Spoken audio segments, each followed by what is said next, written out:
Pemirsa, kuota internet gratis yang ditujukan kepada siswa sekolah negeri ataupun swasta untuk mendukung pembelajaran jarak jauh (PJJ) dengan sistem dalam jaringan daring diberikan tiap bulan dimulai sejak September ini.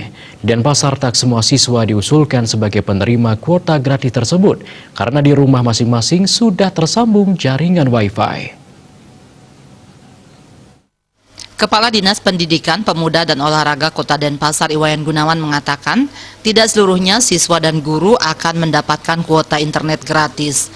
Hal ini disebabkan ada siswa dan guru yang di rumahnya telah dilengkapi fasilitas Wi-Fi. Kemungkinan tidak semua karena berdasarkan data usulan ada siswa maupun sekolah yang tidak mengusulkan. Maksudnya sekolah tidak mengusulkan 100% siswanya karena kemungkinan siswa di rumahnya sudah punya Wi-Fi. Selain itu, hingga saat ini pihaknya belum bisa memastikan berapa jumlah siswa yang sudah diinput ke dalam Dapodik untuk bisa mendapat kuota gratis ini. Begitu pula dengan jumlah sekolah yang mengusulkan, tetapi pihaknya berharap semua siswa sudah didaftarkan.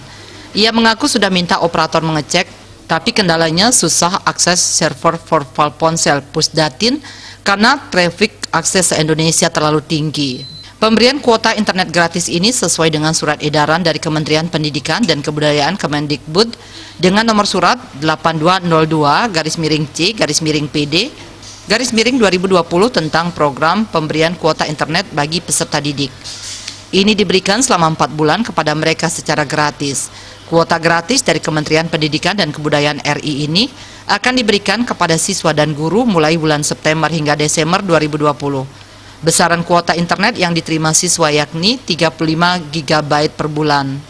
Sedangkan untuk guru yakni 42 GB per bulan. Adapun yang berhak mendapatkan kuota ini, semua siswa tanpa membedakan status swasta dan negeri. Widya Stuti Bisnis Bali melaporkan.